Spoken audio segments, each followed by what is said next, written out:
Quand une élue de la République touche 21 000 € pour simplement 4 articles, c'est un véritable scandale et je vous explique ça de suite. Elle, c'est Brigitte Siegel, qui est nulle autre qu'une élue de la petite commune de Saint-Georges de Didonne. Je vous la fais court, dans les petits patelins, on touche pas grand chose en tant qu'élu. Et quand on est dans l'opposition comme moi, on touche même que dalle. Et cette femme-là, elle a touché pas moins de 21 000 € sur toute la durée de son mandat en 5 ans, simplement pour avoir rédigé, écoutez bien, 4 rapports.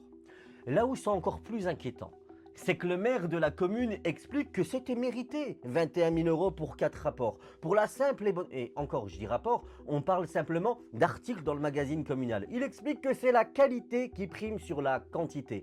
À un moment donné, je veux bien. Ça fait moins d'un article par an. Moins d'un article par an, payé grosso modo 5 000 € l'article. C'est bien payé à Saint-Georges.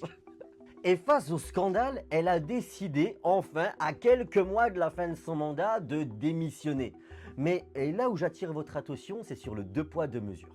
Je m'appelle Ismaël Boudjekada, je suis élu à Grand Charmont et me concernant, parce que je suis un élu de la République pro-palestinien, un procureur de la République a fait une conférence de presse télévisée me concernant où il a expliqué dans le plus grand des calmes que face à mon absentéisme, il faudrait tout simplement me démettre de mon mandat. Sauf qu'en réalité, effectivement, j'ai loupé 8 mois de conseil municipal. 8 mois, mais ça ne veut pas dire 8 conseils. On a un conseil municipal tous les 2 mois. Ça en fait 4. Et pourquoi j'ai loupé justement ces conseils? C'est tout simplement parce que j'étais en mission humanitaire à l'étranger, à la frontière palestinienne. Et quand on y regarde de plus près, dans l'équipe majoritaire de la ville où je suis élu, nous avons une femme, Madame Saulnier, qui, elle, a un taux de présence de quasiment 0%. Et pour autant, elle n'a pas eu le droit à sa petite conférence de presse télévisée d'un procureur de la République qui pense qu'il peut démettre un élu de la République démocratiquement élu de son mandat simplement parce qu'il dérange, disons-le clairement. Ce qui leur fait mal, la raison pour laquelle ils s'acharnent contre moi, c'est bien parce que je suis un élu de la République pro-palestinien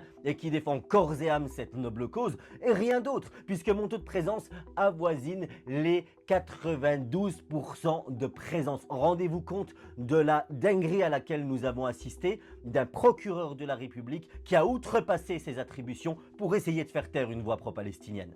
Dans quelques jours, le 4 décembre, je vais avoir le verdict qui m'oppose à Madame Yadan simplement pour avoir dit Helloufa au détour d'un live. Pour ce simple mot, on réclame contre moi pas moins de 6 mois de prison ferme. Je vous invite à suivre l'actualité sur ce compte en vous abonnant. Et pour celles et ceux qui souhaitent me soutenir, c'est ici que ça se passe, c'est moi qui fais tout. Je compte sur votre mobilisation pour partager un maximum cette plateforme et faire en sorte qu'ensemble, unis et solidaires, on les mette définitivement en PLS.